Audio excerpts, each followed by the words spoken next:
कुल अभी तक जो छानबीन में बात सामने आई है उसमें 26 लोगों का नाम आया है।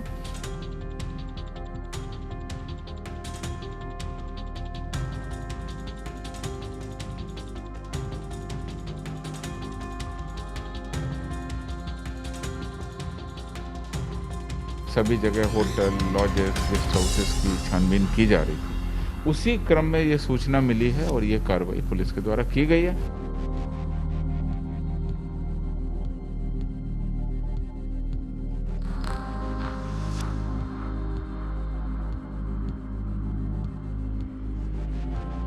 गंभीर धाराएं जिसमें देश के विरुद्ध युद्ध करना और कम्युनिटी के बीच में वैमनस्यता फैलाना 153A, 121A और षड्यंत्र की गंभीर धाराएं लगाई गई।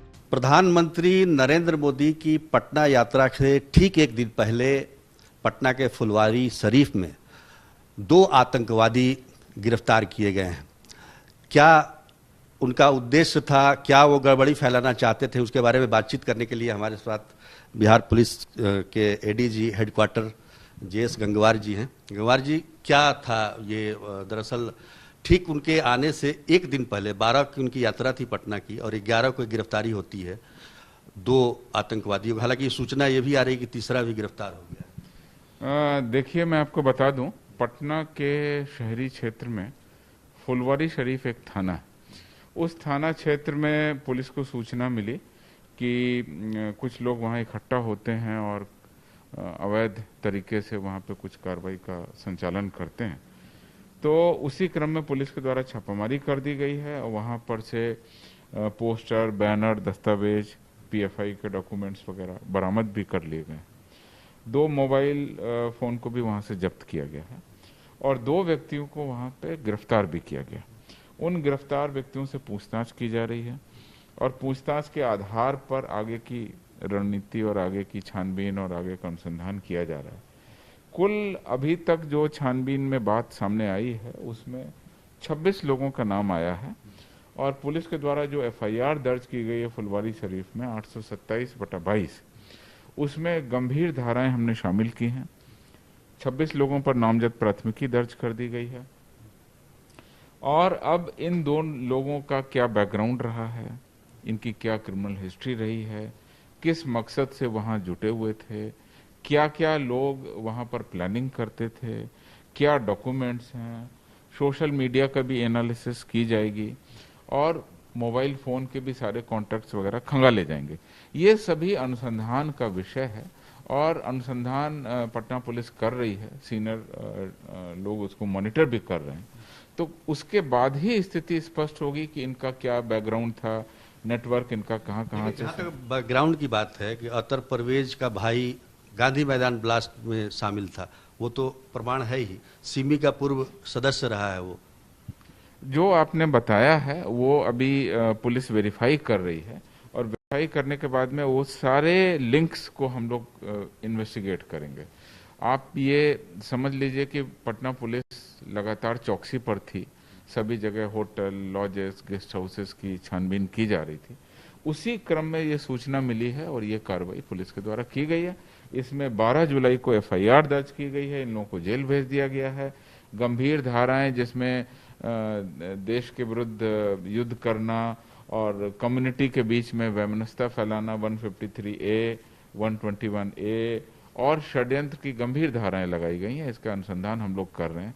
जो लोग गिरफ्तार किए गए उनका सही बैकग्राउंड, कहाँ रहते थे, कब से थे, ये ऑर्गेनाइजेशन कब से चला रहे हैं, क्या है, PFI के जो डॉक्यूमेंट्स हैं उनकी क्या योजना है, ये सारी बातें अनुसंधान में सामने आएंगी और बहुत ही प्रोएक्टिव तरीके से पुलिस के द्वारा ये कार्रवाई की गई है। पूरे मामले का एक तरह से कहा जाए तो उद्भेदन किया गया जो अभी तक नहीं पता चल रहा था और अब जब 26 लोगों पर FIR हो गई है तो बाकी लोगों से भी पूछताछ होगी, उनको डिटेन किया जाएगा, उनको गिरफ्तार किया जाएगा और उसके बाद जब एक कड़ी से दूसरी कड़ी जुड़ेगी तो सारे मामले सामने आ जाएंगे। क्या आप बता सकते हैं कि प्रधानमंत्री की यात्रा से इसका कोई संबंध था? क्या उन पर उनके कार्यक्रम में कोई गड़बड़ी करने की कोई योजना थी? देखिए, अभी तक ऐसा कोई साक्ष्य नहीं मिला है, ये बात सही है कि हम लोग अलर्ट थे और पटना पुलिस के द्वारा सभी होटल, लॉजेस, गेस्ट हाउसेस वगैरह की चेकिंग, छापामारी की जा रही थी। उसी क्रम में ये पूरे मामले का उद्भेदन हुआ है।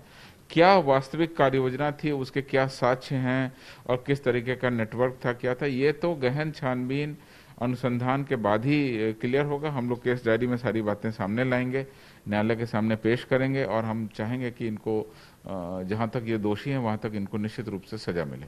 पीआईएफ से गहरा संबंध है इनका, ये सबूत तो मिले हैं। जो दस्तावेज मिले हैं वो इस तरह का इंडिकेशन कर रहे हैं कि पीएफआई से इनके लिंक हैं, वो दस्तावेज मिले हैं और बहुत सारी चीज़ें हैं जो अनुसंधान के अभी दायरे में हैं।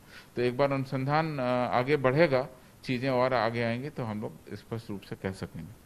तो अभी आगे पुलिस, पटना पुलिस का खास तौर पर जांच कर ही रही है, तो क्या इसमें केंद्रीय एजेंसियां भी शामिल है जांच करने में, आईबी या एनआईए कुछ?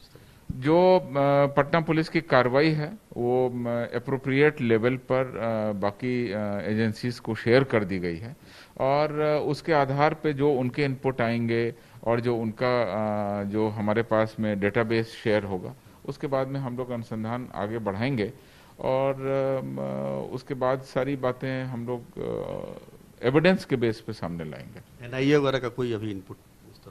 देखिए, एनआईए, जहाँ तक एनआईए की बात है, वो एक अलग केंद्रीय एजेंसी है और वो अपने आप कांड का अनुसंधान अपने हाथ में ले सकती है। तो अभी तक तो पटना पुलिस का अनुसंधान चल रहा है। पटना पुलिस की टीम के द्वारा इस पर कार्रवाई की गई है, 26 लोगों पर एफआईआर दर्ज करके एक तरह से कानूनी हमने शुरू कर दी है। अब जांच शुरू कर दी है, अनुसंधान शुरू कर दिया। अब आगे जो बात आएगी वो हम आपसे शेयर करेंगे। कब से चल रहा था, इसकी कोई जानकारी? ऐसी कोई बात स्पष्ट तरीके से नहीं आई। एफआईआर में कुछ लिखा हुआ है, कुछ महीनों से इस तरह का इंडिकेशन था, लेकिन पुलिस के द्वारा इसको बस्ट किया गया। प्रोएक्टिव तरीके से पुलिस के द्वारा कार्रवाई की गई और एक तरह से एक मामले को अब कानूनी दायरे में लाया गया है। एफआईआर में ये भी है कि 6-7 जुलाई को बड़ा जमावड़ा था, कई जिलों, कई राज्यों से लोग पहुंचे थे। अब उसकी सारी तहकीकात होगी। एफआईआर में जो फैक्ट आए हैं उसके क्रॉस वेरिफिकेशन होगा और सारी तथ्य सामने लाए जाएंगे। धन्यवाद। तो पीएफआई से संबंध है ये तो साबित होता है, जो दस्तावेज मिले हैं उनके ठिकानों से। पटना पुलिस अभी जांच कर रही है, बहुत कुछ अभी और इसमें मामले सामने आएंगे। हमें इंतजार करना होगा कि पटना पुलिस और तमाम जो एजेंसियां हैं जो जांच कर रही हैं वो इस कड़ी को कहां तक जोड़ पाती हैं।